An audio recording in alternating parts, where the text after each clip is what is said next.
the money, man. Honeys can't trip off Romeo. Open up club through my city, making money flow. Got the niggas grooving at the party every weekend. Hoes and Daisy Dukes doing it all straight freaking. I'd like to welcome y'all back to the 90 Proof Lounge, conversations of the 90s, the golden era, 100% hip hop and G-Funk. I'm Nick Cleve, and tonight we got a Kansas City legend in the house, another OG vet from the 90s, the one and only, known for Set It Off and Flying High, Romeo Ryonell. How you doing, bro? What's going on? Kiki. There you go. It's a pleasure to have you here, my friend. Yeah, well, it's a pleasure to be here. Thank you. As we always do about this time, we're going to get right into it. Let's do it.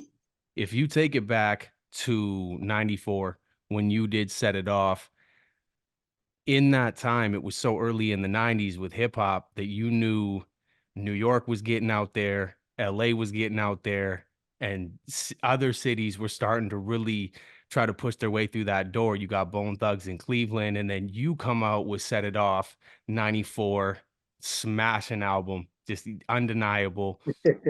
What was your thought process in that time, being one of the pioneers of the Kansas City movement? As I ask a lot of artists, what were the studio sessions like, the memorable moments, being with Don Juan and them, doing your thing? What was that like for you? What was that experience like? It was an awesome experience. I was recording before. I was recording in the '80s. Right. With Robert Harris. And I put out a single with a group called the Romantics, LBL. It was called "Hey Girls." It was like, "Hey girls, hey girls," with the beatbox and stuff like that. So wasn't new to the studio. So when I got working on my own stuff, but independent with me, I got in the studio. We recorded that at West End Recording Studios. I hooked up with Don Juan to make, because my producer that I had before that, his house got broken into and his equipment got stolen. So I ended up hooking up with Don Juan, and it was awesome. We got in there, we worked for hours, because back then it wasn't digital. We had to go off 2-inch to a quarter-inch, or from reel to reel. Right. And you had to track every sound in there. So it might be, if the song, like if it was a 7-minute song, you had to track in 7 minutes of, oh, my bad. All good. Then you bring in boom, boom, boom, boom, boom, boom, so the studio sessions line. But once we got the music set in there, we got the recording. It wasn't no punching in. You had to rewind and try to jump in and stuff like that, on the recording. But it was fun. We had a lot of fun doing it. Yeah, and when you heard it, I mean, it had that classic feel to it, right? It was smooth G-Funk, but you couldn't get it confused with West Coast. It was Midwest for sure, 100%. And when you get into it, I mean, it was a mini album. It was a more of a smaller album, but some of the stuff that you guys were doing on there, what was your favorite songs? Because I know when you get into the studio, when you make a project like that, you have some memorable moments that were fun. What were the two favorite songs that you had the most fun making on that project? Well, I like the one that were the song that we all jumped on. We did all together. On the very end. Yeah, the very end. That was classic, because I got to put in a lot of local rappers. I gave them outlet to be the heard, for the first time. And I was throwing parties. I was promoting parties in the city, and I threw the biggest parties. So I would open up the mic to rappers to rap and stuff, and they'd freestyle off other people's beat. So it was a chance for me to bring them in the studio and get some of them on this track. And I mean, we killed it. Oh, But yeah, and I also love, creeping up to Motel 6 with your bitch, nigga. yeah. I, that was it was real mellow, you Yeah. know. But in the beginning, like, I wanna clear, like, when I first got into the start doing, we started rapping, like me and Don Juan, we got the beats in, we started recording, and I had a style that I wanted to bring, and it was called like the preacher style, And you know how a preacher preach, he be like, on your march, get set, go. Y'all Yeah. ain't ready, and the preacher go, this God said, we should take over the world and go up and down and so when I got in the studio I got to rapping and Don Juan was like run there, hold on, relax, bring it back. And I wanted to do the preacher styles on a couple of the songs, but I laid back, and he said, man, you got to smooth it, bring it and ride it, so I rolled the beat and it was classic and I loved it. But later on, somebody came out and I was listening to his music, and I'm like, oh, he doing a preacher style, and it was mystical, and Right. it was just crazy. It just happened to be the same thing that I thought. But you said earlier, like how did I feel like with the West Coast and the East Coast coming on with their music? Um, I didn't have any feelings, because I've been rapping for a long time, and I just wanted to get me out, and I just wanted to get me out, and wanted to express me, and I didn't, how some people you hear other people's music or other people's sound through their music, that wasn't me, Mm. I just was like, okay, this is what I want to rap about, and this, when I write, I was just writing story that I wanted to tell. Exactly, and you did such a good job of it, and I find when it comes down to music from, like, the '90s especially, nowadays people can just put a song out, it comes out overnight. Back then you had to put everything in one project and everything mattered, such as like the songs you were putting on there, the interludes, as well as the album covers, right? And Right. how do you beat that album cover? You got the, the 5.0 on gold D, like Mhm. it creates like it's like a cover of a movie, you know what I mean? You get it, you're Yeah. like, I gotta hear this, you know what I mean? So it was very well done. Um, when you get from Set It Off, and that was '94, and then you skip to where you do Flying High, like when you did Set It Off, it was a sound where it was a smooth sound. You could tell it was Midwest, but it was smooth. You get to Flying High, the sound had changed up. It was super dope, undeniable, like I said, but you could tell that the sound had changed up. It was a little more aggressive, a little more. You were trying new things. You could tell, and it was a more full length album. So, what was the same kind of question as before? What was the thought process that you were going through from doing Set It Off to Flying High? Well, the flying high, I'm gonna say was more of the energy that I wanted to bring. I wanted crowd respond like, okay, Cab Calloway, you know how you go, ID, Yeah, and then yeah. crowd to repeat it, So I wanted to come with strong hooks, and so when I got up there, I got with Keith and Kev. It was some twins. They was producers down here, and they worked on a lot of tracks. They was in Don Juan's camp, you know, but they worked on, but they had that aggressive. I was like, okay, here I want to come. I want to come more aggressive, like I want to like fuck you, everybody go, fuck you, where people could. I say FUCKYOU and everybody fuck you, and I just wanted the crowd to participate and have strong hooks. So uh, during my parties, I would come out. We go in the studio. We work out something. Then I go to one of my parties and I play it, and or I perform it. And I might not do the whole song. I might just I go through the first hook, and then when we get to the second hook, if the crowd ain't tuned in on it, that's something I ain't gonna put out. But Right. if the crowd is repeating the hook with me, or by the at least by the third hook, and they repeating it with me, I'm like, okay, that's good. It's going on the album. Right. You Right. know. Yeah. And what was it like? Because as I said, in that time in '94, everybody from every city was trying to get through that door to be like, "Hey, we're popping over here too." What was it like on the Kansas City local scene? Because you do see, '97 CCG comes out, but '94, I mean, you really didn't see anything standing out as far as I know, that was like Set It Off. 7 Miles, I know was trying to come out back then, but what was it like on the Kansas City scene? Was it competitive? Was it supportive? Like what was it like? Paint that picture for us, what it was like in Kansas City at the time. Like, okay, in Kansas City, you had you at that time we was West Coast influence. Right. You had a lot of rappers, and I was bringing in artists. I brought in E40, Masterpiece, Spice One, uh,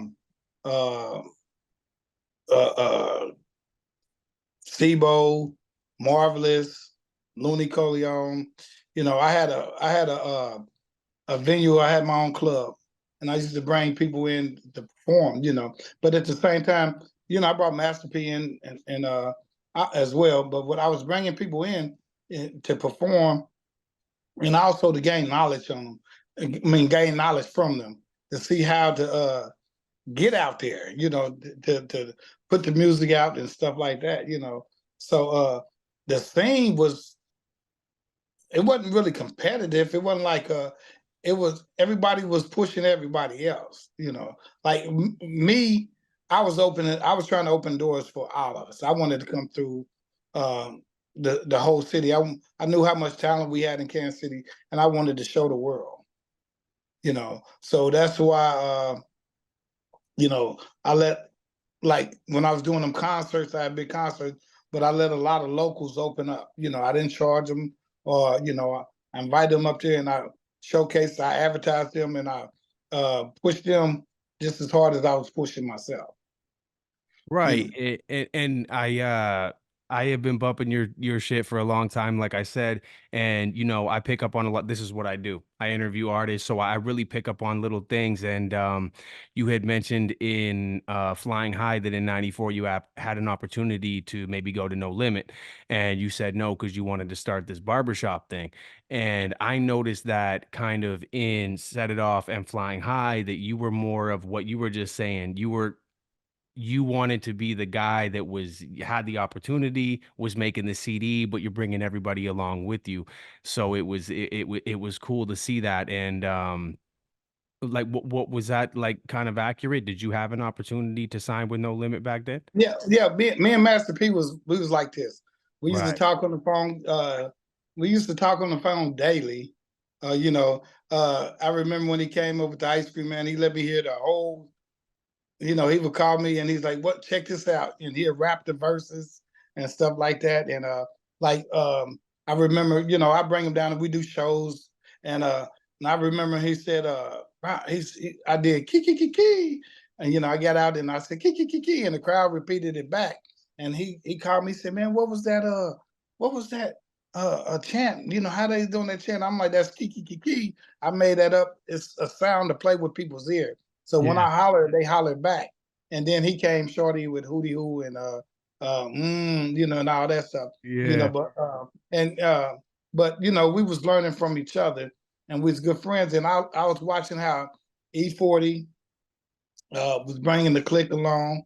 How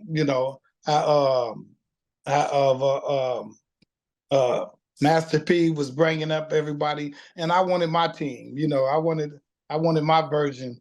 I wanted to be the one to open the doors for Kansas City and bring Kansas City to the front. Because we had a lot of good artists, and I don't. I know you ain't got it up there, but like in '98, I put out a compilation called Twin City High Rollin'.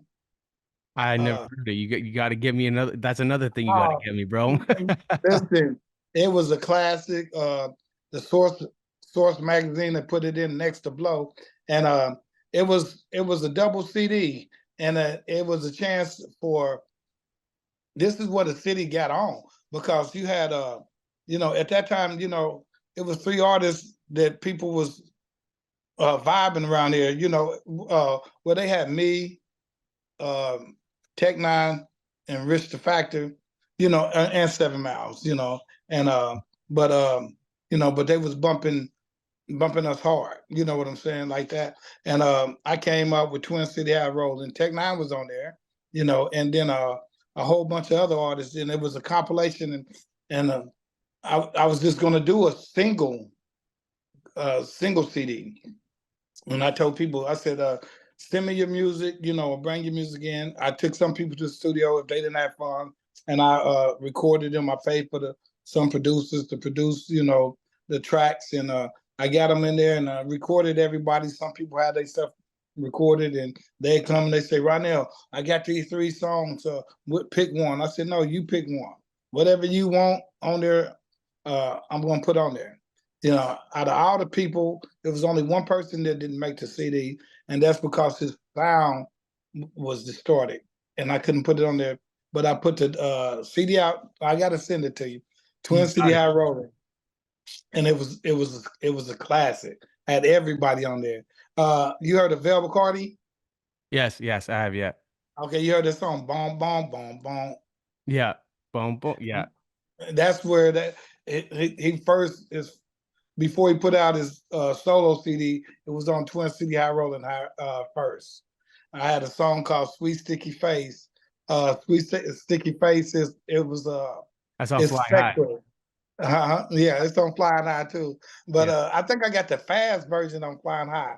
The one on Twin City High Rolling, it was slow. It was like sweet, sweet sticky face. I had a girl singing that, and then yeah, I said, sweet stickity face. I love the wagging watch for watching your waist. And yeah. I don't know if I might be getting confused because I know I had the slow version on a Twin City I Rolled, and I might have put it on Flying High too. I But think I you, know I think you put it on Flying High as well. yeah, I put it okay. But I mean when we went to go do shows, we did a show out of town, and girls jumped on the stage and try to rape my face. They jumped at it, and girls used to throw panties on the stage, and it was wild. The reaction I got from the song, and it was crazy because Plies come later on in life. I was the first one to I think to rap about eating pussy. Yeah. And I think.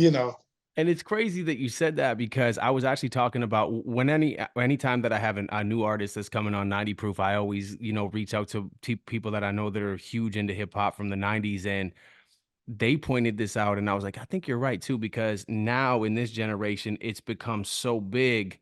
And I'll say it like eating pussy's been like a big thing now in the new generation. But back then, not a lot of rappers were talking about that. And I'm like, man, if you're gonna say who really started that shit, you might want to do your research and look. Romeo Ryonell was putting that shit out like what 99, talking Yeah. about like sweet Hey, face, like and everybody thought I was crazy. I had a song, "Don't suck that pussy, ho! Don't suck that pussy, pussy ho!" up. Say Yeah. it, yeah. And it was crazy because when I remember doing a show, they had a step show, and Mm, it was big, probably about 3,000 people there at the step show, mm.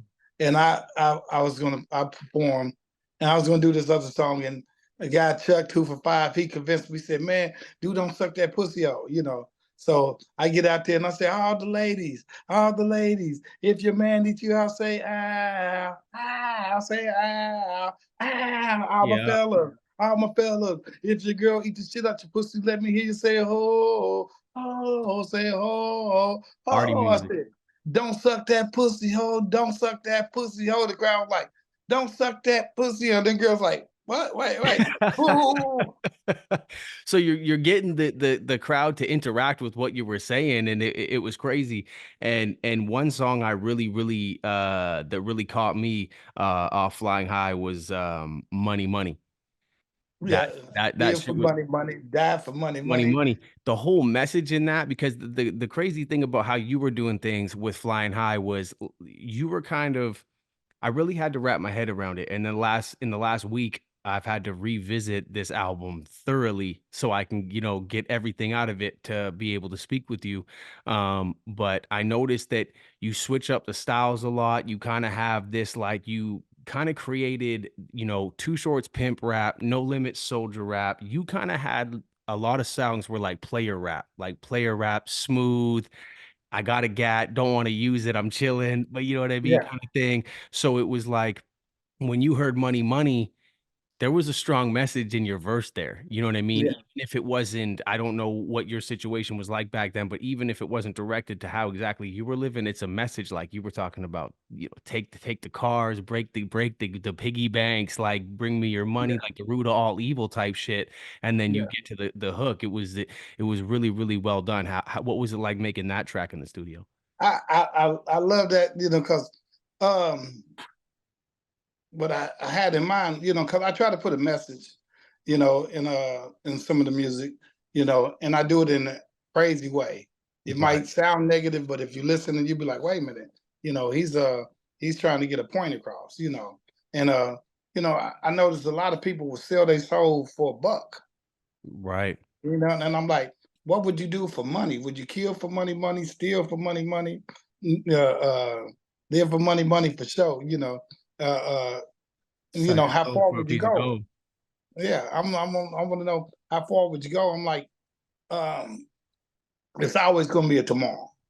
You know, some people they get broke, they get down there like, oh, I got to do this. You don't have to No. wait till tomorrow. You never know what's coming tomorrow. So I was trying to put out, I know I went in a different way around it to get my message across, but that's what I was trying to do, make people think.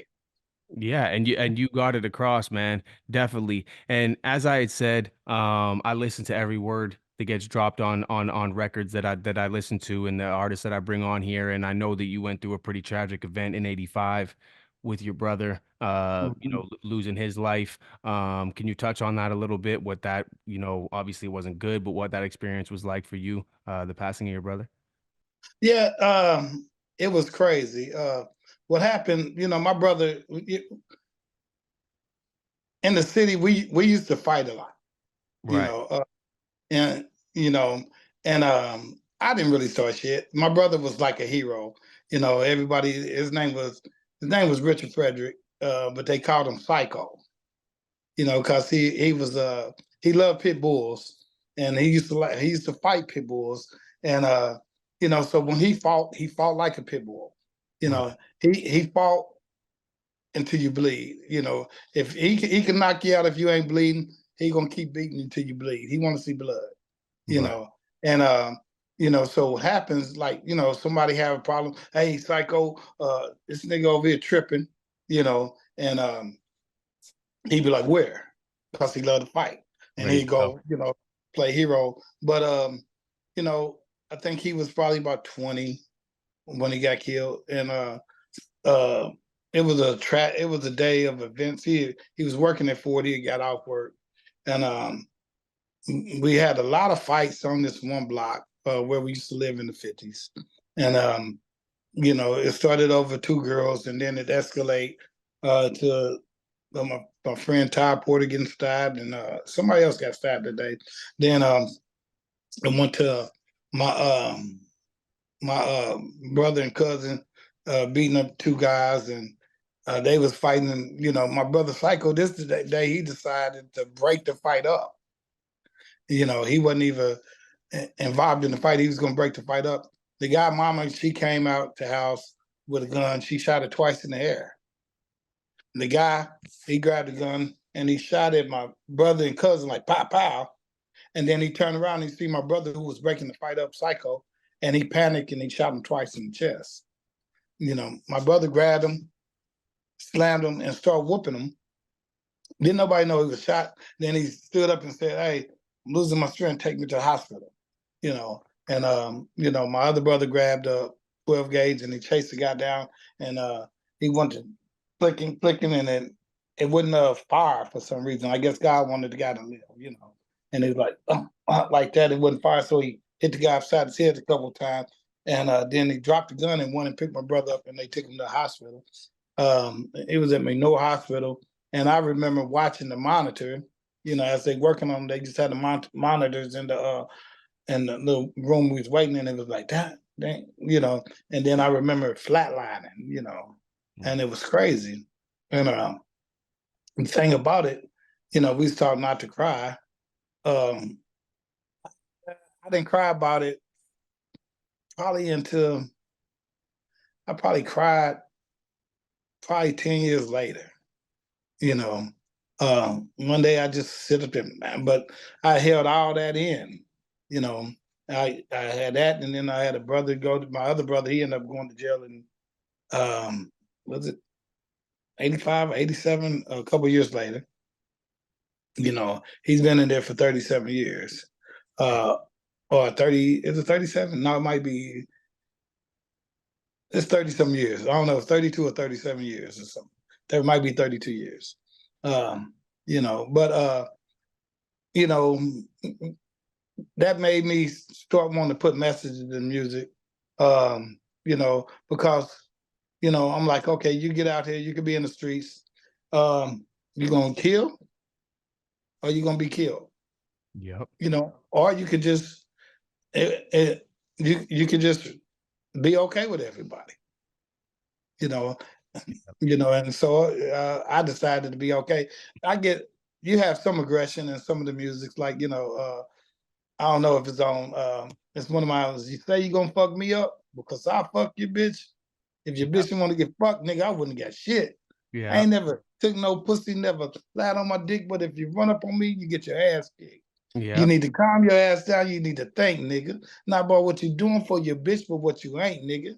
You can take it to the bank and let her cash out them checks. But if you ain't waxing that ass be getting passed to the next. And on and on and on.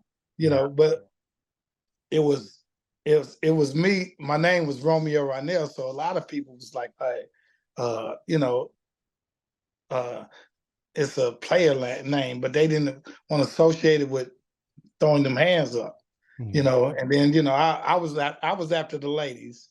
I had a lot of ladies and stuff like that, and people they used to get mad at me because I didn't know, but they lady were, I got a lot of action from ladies.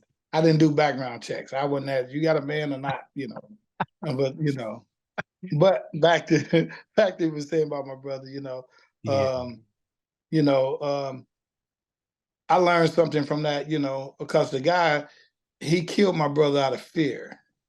And even one brother, so I had to stop, and think, and I said, I don't want nobody that's scared of me.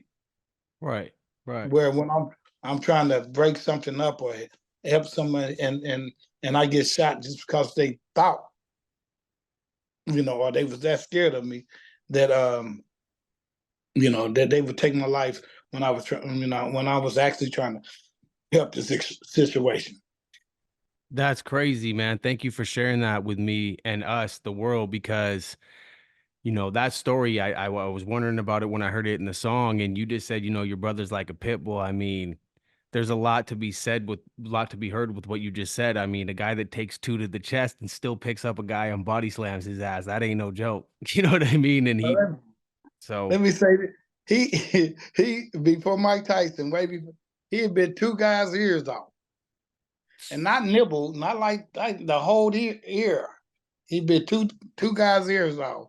Before he died. He was wild. just a wild boy. And it's crazy because even for you, I know, I've spoken with you for a while now. We've gotten a chance to talk, and I realize that you're a humble guy, you know what you're doing, but sometimes, you got to sit back and pat yourself on the back, because to lose a brother to that, lose a brother to jail time, and then do what you were doing. I mean, sometimes you got to give yourself the credit, man. You did really well. You decided to take a different path and put a lot of people on and make some amazing music. I mean, it's got to be, we're 20 something years later and we're still talking about these albums, right? So, I mean, good for Mhm. you, bro.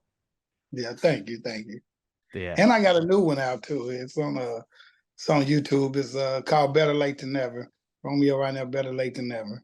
You Yeah. know. We're gonna check that out for sure. Before you did set it off, or even maybe some of the demos or whatever you were doing before, um you really had a career in music, who were some of the influences? It doesn't even have to be rap, just who were some of the influences that made you want to get into music and kind of create it and help you form your style? Okay, it's gonna sound crazy, but of course, I love Michael Jackson and the Jackson Five. Of course. Yeah. Crazy about the Temptations. You know, love their choreography, the show. like I said, Cab Calloway, just the energy that was returned to IDO, Yeah, yeah. and Run DMC, you know, uh, Rakim, LL Cool J, but Run DMC was my all-time favorite, rap group, and I love the energy that they brought, and then DJ Bobby Jimmy, Okay. do it, baby, stick it, baby, do it, baby, I like the way because how how the people got to the dance floor and the energy. I just wanted people to have fun and party. I wanted them to have, I could have came out with gangster rap. I could have wrote my story. I could have put it all on I could have talked about rap, but I didn't want people to pick up on it, and I didn't want to influence negativity. I didn't mind influence sex. I didn't mind people like, hey, go have fun, party, have sex, have fun. Yeah. You know. Yeah. Yeah. And it was like that. And what was it like? Because it's crazy. You go through the whole album with Flying High, and you did a lot of it was just you and your crew, you and the people that you were doing music with. But what was it like doing mob shit with Be Legit, actually hooking up with like Uh, someone who was really doing it? hey, be legit. That's my partner. That's my dog. Yeah. And be legit. And I call B. I say, hey B, I want you to get on the track with me. And he said, okay, cool. I don't know if like Set It Off came. It came out under it was Barbershop Records, but Solo Music Group distributed, Oh, and so that was that was Z40 St. Charles, which was Z40 and Be Legit and their uncle, you mhm. know, yeah. But I called B and I was like, hey man, I want you to get on this track, you come on down. So he flew on down, and we went and we recorded it at I can't Roxdem Studio. I can't think of the name of it right off top, but we went over to today's studio, and it was my friends, and they was gang members, and some was blood, some was Crip. But they united. But B got in there, and when we got to record, B like, God damn, all these guns in here, you know. He said, Romeo, I'm cool. I said, you cool, B. I said, okay. We got in there and man, we lit it up. Song's Yeah. hot. The song is hot. Yeah. And it's crazy because you just said that, and it's like I've had this conversation with a lot of people, and they say that the quiet ones, the ones that aren't promoting that persona as far as like, gangster, those are the ones you don't fuck with. And from what you just told me, you're kind of a prime example of that. You know what I mean? The guy that's laid back, you walk in and there's too many guns for a gangster to be in there and he's worried, you know what I mean? It's like, it's crazy, right? Yeah. Yeah. And B just left here too. We just did a show about a month ago up here. I had him come down, but we had a good time, you Yeah. know. But yeah, and let's make this clear. I'm not a gang member. Yeah. I'm not a blooder. I'm not a Crip. Uh, you know, I'm You're not. I'm not Romeo either. Ryonell. Yeah, I'm Romeo right now. I'm not. I'm not somebody you want to fuck with, but at the same time, I'm not no gang member. Uh, you That's know, that's what you get through the music too. That's what I'm trying to say. Like when you hear your music, it's like, yo, this guy's like a guy I wanted to hang out with, but you could tell there's a line that you don't want to cross right. if that was a situation. What was it like um as far as starting barbershop records? Like what was the good, what was the bad, what was that experience like, going independent and doing that situation?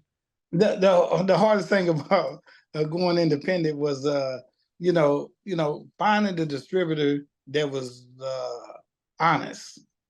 I got in there. I was throwing the parties.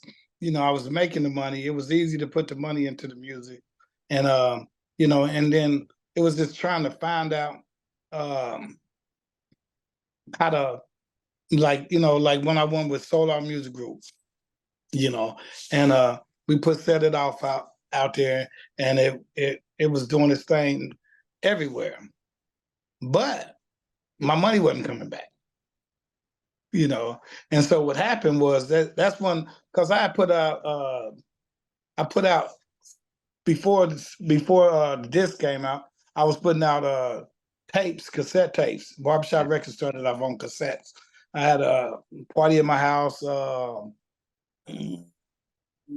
had some different cassettes, and I used to put them out through the streets, and we had 12-inch and stuff like that, you know. So I didn't know a CD could be used as a master. It could be so equal duplicated. So what I think happened was my music was going everywhere. Yeah. And the barcode was changed. So Okay. I wasn't getting all my money. You know, I wasn't getting all my change, you know. So and that's just, so I didn't get everything I should have got off Set It Off. And Yeah, go ahead. and with that, you know, so with the distributor not being honest, I didn't know where the music was popping at. You know what I'm saying? I didn't know, like, you know, it was floating. And it was crazy that the popper. Are you familiar with the popper? No. The popper. Him and Tech Nine's on a lot of songs together. Oh, But the okay. popper, he's from Kansas City. The popper, he went down to New Orleans, and the popper called me. He said, "Hey, he said, man, I was at the car wash, man. They bumping the shit out of your shit in New Orleans."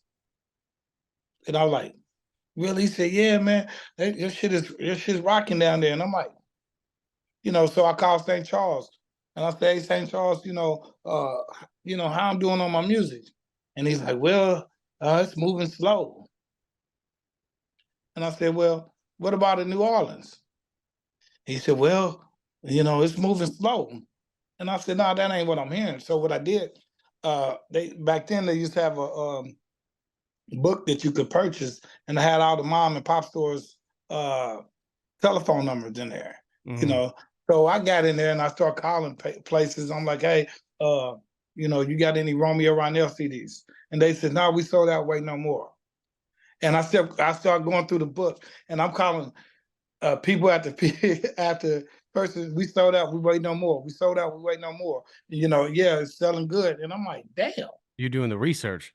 I'm doing the research, you know, and that's why, from '94, that's why I had a 4-year contract or 3 or 4 year contract with St. Charles, and that's why Flying High came out 4 years later, because I waited till the contract with him was over, and then I put the music back out, or the Flying High album out, so I could track the money down.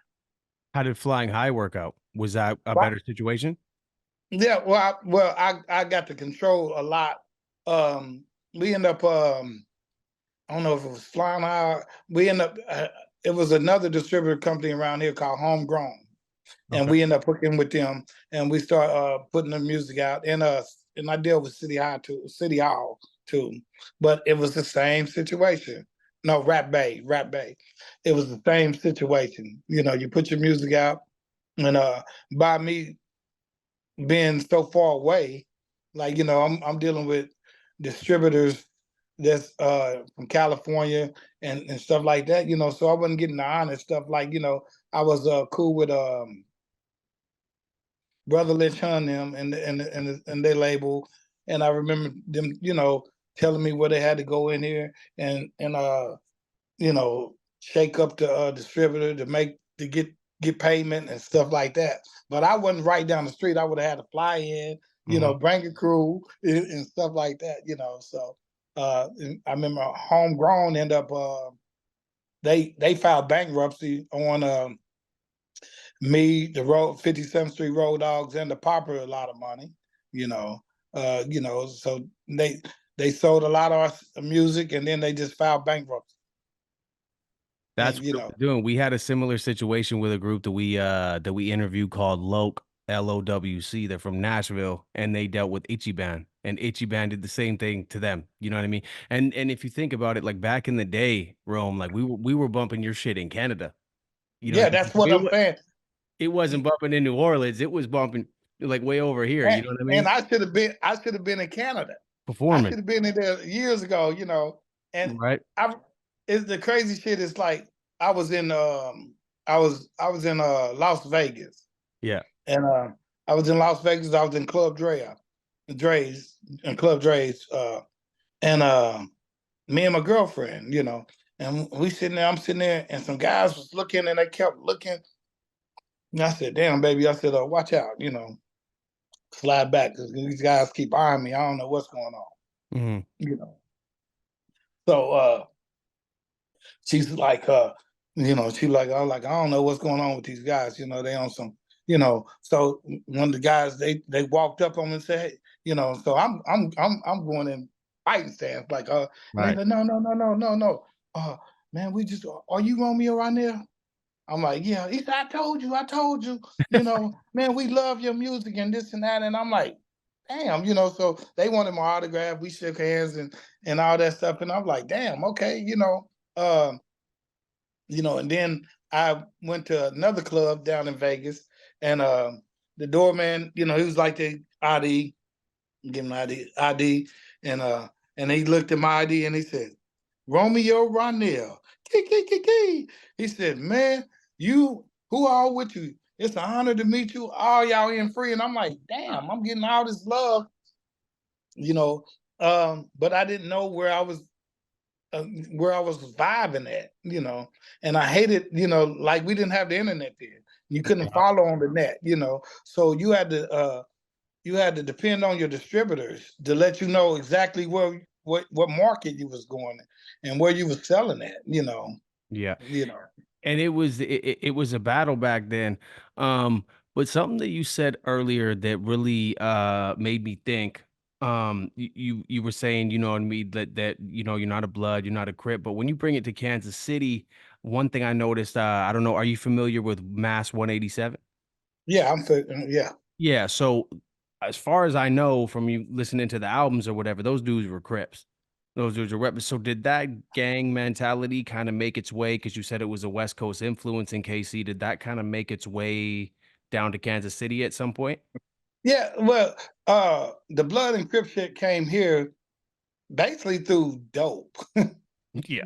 You know, dope and music basically. But what Right. happened was, you know, Kansas City, you know, they wasn't early, you know, wasn't nobody repping Bloods and Crips at first, you know, and Colors came out.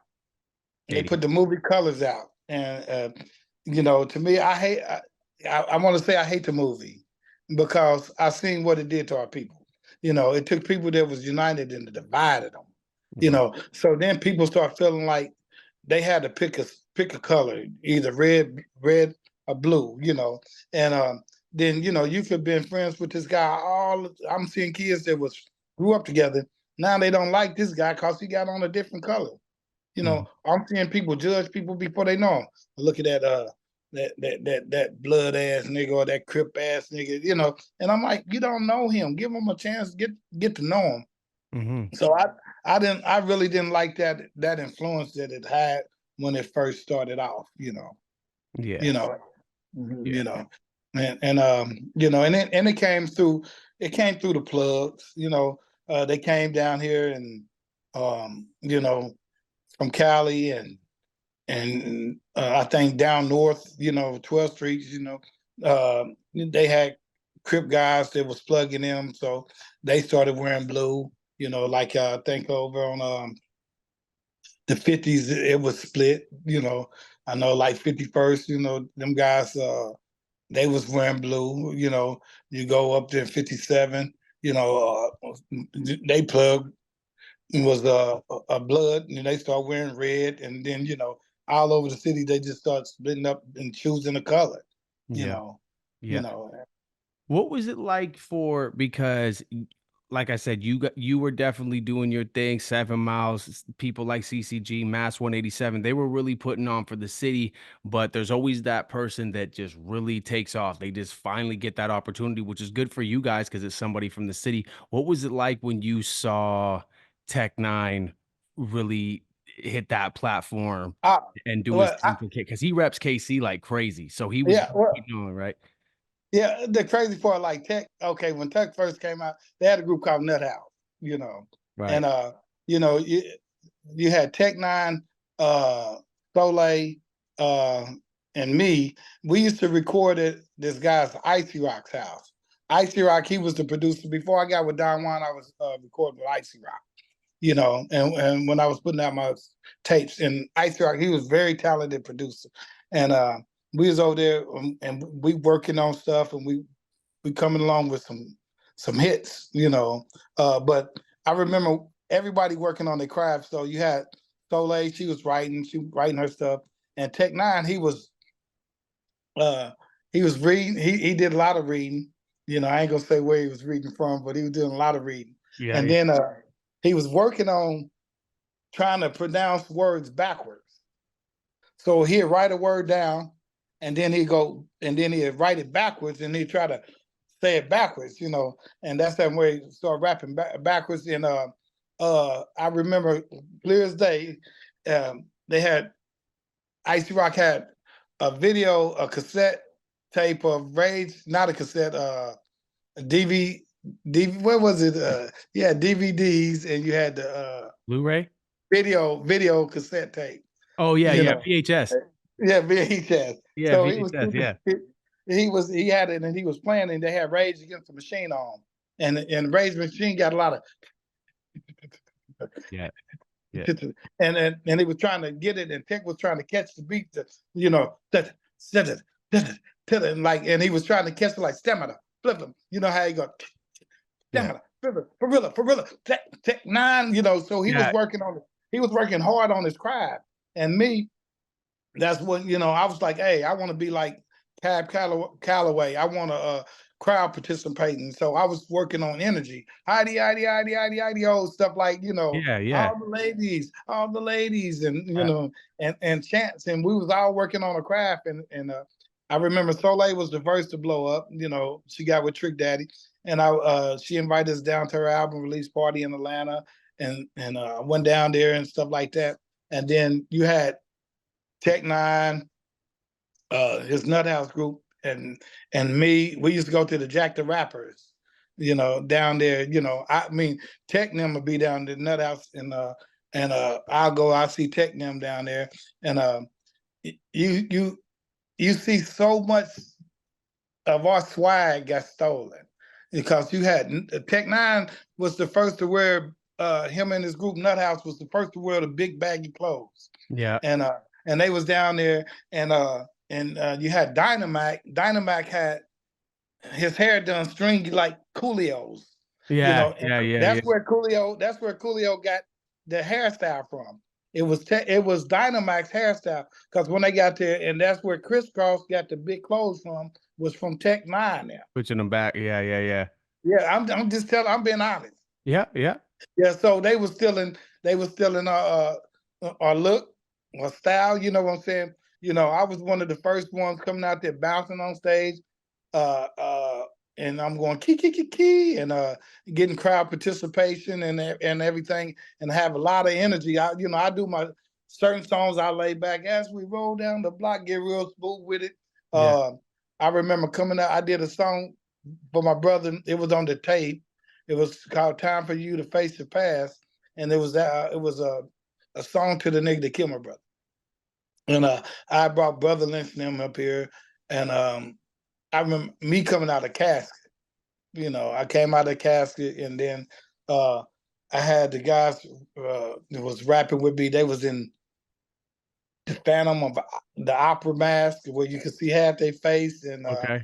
you know, we used to put on shows, you know, and I remember I don't know if you remember MC Pool. Yeah. I remember MC Pooh. Yeah. Fucking with dang. I brought him here to Kansas City. We had did a show at the National Guard Armory, and I went on before him, and I killed it, and I did that. Don't suck that pussy, oh! Don't suck that pussy, oh! And by that time, I switched it. I had a girl with me, and she said, "You know, you suck that pussy, oh! You know, you suck that pussy, oh! Hey, don't Yeah. suck that pussy on," and like that, you know. And it went real hard, you know. And then by the time MC Pooh went out there, when he got out there on stage and crowd ended up walking out on them because we had so much energy, and they came out. And so I was supposed to open up for a Too Short show down at Municipal Auditorium, and we was doing sound check.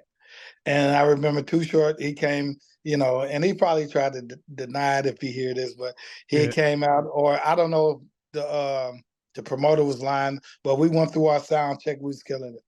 And then the promoter, he ended up telling me later on, he said, "Hey man, y'all can't perform." I said, "Why?" He said, "Because Too Short said he's not about to get showed up by no locals." And he said, if y'all perform, he's not performing. And I was like, damn. But that's what we did. We Tech Nine, like, cause I got hot. I don't want to say I got hot first, but I got hot. So they started booking me for shows, and I'll go down to St. Louis. Uh, we doing shows with Nelly and them before Nelly and them blew up. Mm-hmm. Yeah. It was a group called PD Wax. And they bring me down there. I come down there, and they give me, say they might give me 45 minutes on stage. I might not need the 45 minutes. So I bring Tech Nine or other. I share the stage with other artists. From Kansas City. I let them Mr. Stanky. I let them get it, perform a little bit. Then I come on. But we was killing shit. We was killing shit. We was making hard for the headliners. Yeah. And you really were doing it, man. Like I said, we were out here in Canada bumping your shit loud and clear, bro. So you've been doing it for a minute. There's always one thing I wonder because it's one of my favorite album covers, and I really hope you can get me one of those CDs from my collection for real because that album cover, did you have that? Was that once your 5.0? Because you mentioned it in Oh the album. That's on the album cover. Was it yours? yeah, no. The crazy part, I had a 5.0. Yeah. And it was blue. Right before we took the before we took the album cover, my shit got totaled. And Oh, I was like, damn, we got to take the picture of the album cover. And that was my partner's Marcus Gant. He's one of my partners. He's from the 50s. And I was like, I called Marcus. Hey, Marcus, man, I done tore my shit up. And we got this photo shoot. Uh, you know, can I use your car? He said, man, shit, come get the keys. you yeah. know, No and thanks. and that's what we ended up taking the cover with. Oh. So it wasn't my car. Oh, at the end of the day, you had a 5.0 before it, and what your homies is yours, especially if he gives the keys to you like that. And that album cover Mhm. is like, you know what it reminds me of, especially in that time and era. That's the car that got jacked in Menace to Society for the real. Oh, okay, yeah, yeah, yeah. But Yeah. it's classic, man. And both the albums you did. Last question I'm gonna ask before we wrap this up is I asked you about Set It Off. What were your two favorite songs to record in the studio for Flying High? Flying High, uh, Party in My House is on there, right? Mine too. Unbelievable. Party in My House. Yep. Let me think. And is that where I said now that's on another song. Get down. You don't want to fuck with me. You don't really want to fuck with me. I saw in Uh Flying High. that's on Flying High. I love that when I said some of y'all niggas out there, y'all get mad at me. You wanna grab your pistol, wanna blast at me. Yeah. Oh man. Because it was real shit. Yeah, yeah, and mine, like I said, was Money Money, but I loved a bunch of that shit, man. I like Fuck You. That was dope. Uh, Yeah. Turn Off the Lights, and actually, now that I'm glad that I said that because Turn Off the Lights and You Can't Get Enough. I really need to know. Everybody has an influence when they write something. When you go to write a song, sometimes you get writer's block or you need something to kind of motivate you to do it. Did you have any influence from KD? You know, KD. KD, Ask Gas and or what is it? Ask Gas and Cash or some shit. Can't ride for free. It was sort of like it was in Boys in the Hood. When Boys in the Hood, Smokey and Ice Cube are sitting there, they're high as fuck. They're sitting on the Mhm. couch and it's playing in the background. Anyways, it's like a smooth. He's got a really smooth flow where he's really just kind of talking to the mic, Oh, doing okay, his yeah. thing. You did that shit with You Can't Get Enough and Turn Off the Lights. It was like more. You had to switch it up, more smooth Romeo, and it was Yeah. The crazy part is, no, because the crazy part, I didn't listen deep, you know, with music. You know, for a while, I wouldn't listen to. I hear people, but I wouldn't let them in bed, and because I didn't want their music to influence or to mess up my creativity. You Right. know, so what I do, I get a song and I let the beat talk to me. Right. And then I tell my story on the beat. I let the music tell me how to deliver it. You know, I get in there and I'm like, okay, yeah, I'm gonna go like this. You know, Mhm. yeah, you know, and like that. But no, I tried to stay original. I Right. didn't. Yeah, I just, you know, even to today, my new stuff. You know, all this good music out here. I love these artists and everything, but I want to be the best Romeo Ryonell. Right. Nothing. Yeah, you know, and because when you create, you know, you can keep creating, but when you duplicate, you know, and you try to be somebody else, you're not. You might get one hit out of it, but Mhm. then when it's time to ride back up, you know, you got to think, oh, what would they think? No, I want my own thoughts on the papers. There's not much longevity in trying to sound like somebody else. You gotta be your own guy, right? Yeah, got to be your own guy. Yeah. Hey, you're a Kansas City legend, 90s legend, OG vet that did it. It's been so good to have you come through in the 90 Proof Lounge and drop us with this blessed interview that we got to have with you. Thank you so much for coming through. We'd love to have you back again. And it's just been a pleasure, man, all the way around. Okay, get up there and check my album out. Go on YouTube, Apple Music, Spotify. The new one, Romeo Ryonell, Better Late Than Never. You check it out and then let me know what you think. I will And definitely check it out. And anybody else out there that hears this, go check that out. Romeo Ronell here live telling you go peep that shit. okay, and then if I get a chance to find a set it off copy, or and I'm definitely going to try to find the Twin City Eye Rolling copy. That I want you to I want you to check it. It came out in '98, but I got to find the copy, and I'm gonna send it to you. Please do. Please do. I got two spaces for Flying High and Set It Off. They've been there for like 15 years, so they're waiting to get filled. Yeah, okay. And then if ever down there y'all need me to do some kind of old school show, just give me a call. We You know. definitely will. We will be in touch, Romeo. I appreciate you coming through, and this ain't the end, man. We're gonna keep it rolling, man. Thank you so much for coming through. All right, thank you. All Love, right, brother. Appreciate you. Later. appreciate it. All right.